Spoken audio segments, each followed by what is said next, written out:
ಕಾಂಗ್ರೆಸ್ನಲ್ಲಿ ನಾಯಕತ್ವ ಬದಲಾವಣೆ, ಸಚಿವ ಸಂಪುಟ ಪುನರ್ರಚನೆ ಈ ಚರ್ಚೆ ಆಗ್ತಾ ಇರುವ ಹೊತ್ತಿನಲ್ಲೇ ಸಚಿವ ಸ್ಥಾನಕ್ಕಾಗಿ ಈಗ ಲಾಭಿ ಕೂಡ ಶುರುವಾಗಿದೆ. ಸಹಜ ಕೂಡ ಸಚಿವಾಕಾಂಕ್ಷಿಗಳು ತಮ್ಮದೇ ಆದ ರೀತಿಯಲ್ಲಿ ಲಾಭಿಯನ್ನ ಮಾಡ್ತಾರೆ. ಈಗ ಅಧಿಕಾರ ಹಂಚಿಕೆ ಅಥವಾ ಪುನರ್ರಚನೆ ಆಗೇ ಆಗತ್ತೆ ಅನ್ನೋ ನಿರೀಕ್ಷೆ ಇದೆ. ಸ್ಥಾನ ಉಳಿಸಿಕೊಳ್ಳೋದಿಕ್ಕೆ ಮಂತ್ರಿಗಳು ಪ್ರಯತ್ನವನ್ನ ಪಡ್ತಾರೆ. ಅದೇ ರೀತಿ ಶಾಸಕರು ಸಂಪುಟ ಸೇರಿಕೊಳ್ಳೋದಿಕ್ಕೆ ತಮ್ಮದೇ ರೀತಿಯಲ್ಲಿ ಲಾಭಿಯನ್ನ ಮಾಡ್ತಾರೆ. ಈಗಿರೋ ಮಂತ್ರಿ ಸ್ಥಾನ ಉಳಿಸ್ಕೊಳ್ಳೋದಿಕ್ಕೆ ಪ್ರಭಾವಿ ಸಚಿವರೇ ಪ್ರಯತ್ನವನ್ನ ಪಡ್ತಿದ್ದಾರೆ. ಇನ್ನು ಸಚಿವರಾಗಲು ಈ ಅವಕಾಶ ಬಿಡಬಾರದು ಅಂತ ಹಿರಿಯ ಶಾಸಕರುಗಳು ಕೂಡ ಲಾಭಿಯನ್ನ ಮಾಡ್ತಿದ್ದಾರೆ. ಹಲವು ಶಾಸಕರು ಸಚಿವರುಗಳಿಂದ ಈಗಾಗಲೇ ದೆಹಲಿಯಲ್ಲೇ ಲಾಭಿ ನಡೀತಾ ಇದೆ. ಇನ್ನು ಸಿಎಂ ಸಿದ್ದರಾಮಯ್ಯ ದೆಹಲಿಗೆ ಹೋಗ್ತಿದ್ದಾರಷ್ಟೇ, ಆದರೆ ಆಗಲೇ ದೆಹಲಿಯಲ್ಲಿ ಕಾಂಗ್ರೆಸ್ನ ಅನೇಕ ನಾಯಕರುಗಳು ಇದ್ದಾರೆ, ತಮ್ಮದೇ ರೀತಿಯಲ್ಲಿ ಲಾಭಿ ಮಾಡ್ತಾ ಇದ್ದಾರೆ. ಸಚಿವರುಗಳು ತಮ್ಮ ಸಚಿವ ಸ್ಥಾನವನ್ನ ಉಳಿಸ್ಕೊಳ್ಳೋದಿಕ್ಕೆ ಪ್ರಯತ್ನ ಪಡ್ತಾ ಇದ್ದಾರೆ ಮತ್ತು ಹಲವು ಶಾಸಕರು, ಹಿರಿಯ ಶಾಸಕರು ಈ ಬಾರಿ ನಾವು ಸಂಪುಟವನ್ನ ಸೇರಿಕೊಳ್ಳಲೇಬೇಕು ಅನ್ನೋ ನಿಟ್ಟಿನಲ್ಲಿ ಪ್ರಯತ್ನಗಳನ್ನ ಮಾಡ್ತಾ ಇದ್ದಾರೆ. ಸಿದ್ದರಾಮಯ್ಯ ಭೇಟಿಯಾಗಿ ಹಲವು ಸಚಿವರು, ಶಾಸಕರುಗಳು ಈಗಾಗಲೇ ಚರ್ಚೆ ಮಾಡಿದ್ದಾರೆ. ಕ್ಯಾಬಿನೆಟ್ ಬದಲಾದರೆ ಮಂತ್ರಿ ಸ್ಥಾನ ಗಿಟ್ಟಿಸಿಕೊಳ್ಳಬೇಕು ಅನ್ನೋ ನಿಟ್ಟಿನಲ್ಲಿ ಸಚಿವ ಸ್ಥಾನ ಪಡೆಯಲು ಕಾಂಗ್ರೆಸ್ನ ಹಿರಿಯ ಶಾಸಕರಿಂದ ಪ್ರಯತ್ನಗಳಾಗ್ತಾ ಇದೆ.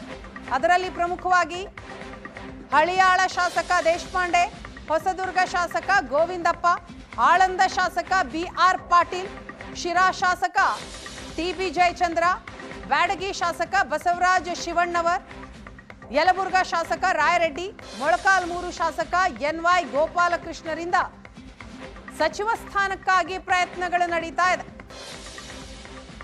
ನಾಡಗೌಡ, BK ಸಂಗಮೇಶ್, ರಾಜೇಗೌಡ, ಲಕ್ಷ್ಮಣ ಸವದಿ ಕೂಡ ಲಾಭಿ ಮಾಡ್ತಾ ಇದ್ದಾರೆ ಸಂಪುಟವನ್ನ ಸೇರೋದಕ್ಕೆ. ಇನ್ನು ಶಾಸಕರಾದ ನರೇಂದ್ರ ಸ್ವಾಮಿ, ಅಜಯ್ ಸಿಂಗ್, ನಾರಾಯಣ ಸ್ವಾಮಿ ಅವರು ಕೂಡ ತಮ್ಮದೇ ರೀತಿಯಲ್ಲಿ ಪ್ರಯತ್ನಗಳನ್ನು ಮುಂದುವರಿಸಿದ್ದಾರೆ. ಸಚಿವ ಸ್ಥಾನ ಪಡೆಯೋದಿಕ್ಕೆ ಕಾಂಗ್ರೆಸ್ನ ಹಲವು ಶಾಸಕರು ಪ್ರಯತ್ನಿಸ್ತಾ ಇದ್ದಾರೆ. ಮತ್ತೆ ಮಂತ್ರಿ ಸ್ಥಾನ ಪಡೆಯೋದಿಕ್ಕೆ ಇನ್ನೊಂದು ಕಡೆ B ನಾಗೇಂದ್ರ, ಮಾಜಿ ಸಚಿವ, ಅವರು ಕೂಡ ಪ್ರಯತ್ನಗಳನ್ನ ಮಾಡ್ತಿದ್ದಾರಂತೆ. ಕಾಂಗ್ರೆಸ್ ಪಕ್ಷದಲ್ಲಿ ಕಳೆದ 50 ವರ್ಷದಿಂದ ನನ್ನ ತಂದೆ, ನನ್ನ ತಾಯಿ, ನಾನು ಭದ್ರಗ ಒಂದು ಬುನಾದಿಯಾಗಿ ಕಾಂಗ್ರೆಸ್ ಪಕ್ಷದಲ್ಲಿ ನಾವು ಇದ್ದೀವಿ. ಕಾಂಗ್ರೆಸ್ ಪಕ್ಷದಲ್ಲಿ ಸೇವೆ ಸಲ್ಲಿಸಿದ್ದೀವಿ. ಅದಕ್ಕೆ ನಮ್ಮನ್ನು ಗುರುತಿಸಿ ಅಂತ ಕೇಳ್ಕೊಂಡಿದ್ದೀವಿ ಅಷ್ಟೇ. ವಿಶ್ವಾಸ ಖಂಡಿತವಾಗಿ ಇದೆ. ಯಾರ ಜೊತೆ ಚರ್ಚೆ ಮಾಡಿದೆ ಸರ್? ಮುಖ್ಯಮಂತ್ರಿಗಳು, ಉಪಮುಖ್ಯಮಂತ್ರಿಗಳು, ನಮ್ಮ ಏನು AICCಯ ಜನರಲ್ ಸೆಕ್ರೆಟರಿ ಇದ್ದಾರೆ KC ವೇಣುಗೋಪಾಲ್ ಅವರು, ರಣದೀಪ್ ಸಿಂಗ್ ಸುರ್ಜೇವಾಲ ಅವರು, ಎಲ್ಲರಿಗೂ ವಿನಂತಿ ಮಾಡ್ಕೊಂಡಿದ್ದೀವಿ.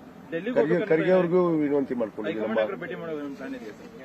ನಮ್ಮ ನಾಯಕರು ಇಲ್ಲೇ ಇದಾರಲ್ಲ, ದೇವ್ರು ಇಲ್ಲೇ ಇದ್ದಾಗ ಅದೇನೋ ಅಂತಾರಲ್ಲ, ಬೇರೆ ಊರಿಗೆ ಹೋಗಿ ದೇವ್ರು ಹುಡುಕಿದ್ರಂತೆ. ದೇವ್ರು ಇಲ್ಲೇ ಇದ್ದಾರೆ. ನಮ್ಮ ಸಿದ್ದರಾಮಯ್ಯ ಅವರೇ ದೇವರು, DK ಶಿವಕುಮಾರ್ ಅವರೇ ದೇವರು. ಮತ್ತೆ ಯಾರು? ಬೇಡಿಕೆಗಳು ಇರ್ತಾವೆ.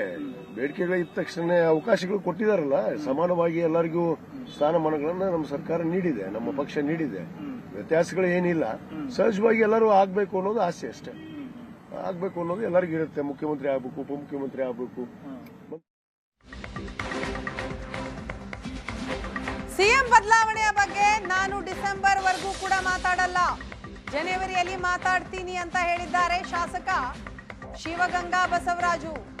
ಪರೋಕ್ಷವಾಗಿ ಡಿಸೆಂಬರ್ನಲ್ಲಿ ಸಿಎಂ ಬದಲಾವಣೆ ಅನ್ನೋ ವಿಶ್ವಾಸವನ್ನ ವ್ಯಕ್ತಪಡಿಸ್ತಾ ಇದ್ದಾರೆ. ಸಂಪುಟ ವಿಸ್ತರಣೆಯ ಸಂದರ್ಭ 15 ಹೊಸ ಶಾಸಕರಿಗೆ ಸ್ಥಾನ ನೀಡಿದ್ರೆ ಒಳ್ಳೆಯದು. ಹಳೆ ಬೇರು ಹೊಸ ಚಿಗುರು ಎನ್ನುವಂತೆ ಅಭಿವೃದ್ಧಿ ಕೆಲಸಗಳಾಗ್ತವೆ.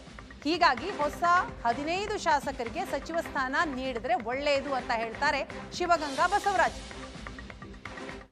ಅಲ್ಲ, ನಾನು ಹೇಳಿದ್ದೀನಿ ಡಿಸೆಂಬರ್ ಆದಮೇಲೆ ಜನವರಿ 1ನೇ ತಾರೀಕು ಹೊಸ ವರ್ಷಕ್ಕೆ ಮಾತಾಡೋಣ ಆ ವಿಷಯನ. ಅವತ್ತು ಮಾತಾಡ್ತೀನಿ.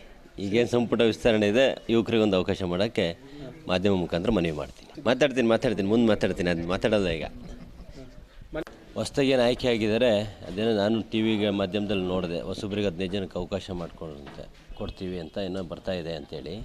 ಅದನ್ನು ಮಾಡಿದ್ರೆ ಉತ್ತಮ ಆಗ್ತದೆ. ಯಾಕೆಂದರೆ ಅದಿದೆಯಲ್ಲ, ಹೊಸ ಬೇರು ಹಳೆ ಬೇರು ಹೊಸ ಚಿಗುರು ಅಂತ, ಅವೆರಡು ಕಂಬೈಂಡ್ ಆದರೆ ಗಿಡ ಚೆನ್ನಾಗಿ ಬೆಳೀತದೆ ಅಂತ. ಆ ರೀತಿಯಲ್ಲಿ ಇದು ಒಂದು ಒಳ್ಳೆಯ ಬೆಳವಣಿಗೆ ಆಗ್ತದೆ. ಯಾಕೆಂದರೆ ಹೊಸಬ್ರ ಹತ್ರ ಹೊಸ ಥಾಟ್ಸ್ ಇರ್ತದೆ, ಏನು ಅಭಿವೃದ್ಧಿ ಅದ್ರ ಬಗ್ಗೆ. ಅದೊಂದು ಅನುಕೂಲ ಆಗ್ತದೆ ಅಂತ ನನ್ನ ಅಭಿಪ್ರಾಯ. ಹೊಸಬ್ರಿಗೆ ಅವಕಾಶ ಮಾಡಬೇಕು. ಕೊಟ್ಟರೆ ಯಾರು ಬೇಡ ಅಂತಾರೆ, ಹಂಗಂತ ನಾನೇ ಕೇಳಲ್ಲಪ್ಪ. ನಂದು ಬೇರೆ ಅಜೆಂಡಾ ಇದೆ. ನನ್ನ ಅಜೆಂಡಾ ಹೇಳಿದ್ದೀನಿ, ನನ್ನ ಅಜೆಂಡಾ ಬೇರೆ ಇದೆ, ನಾನೇನು ಕೇಳಲ್ಲ.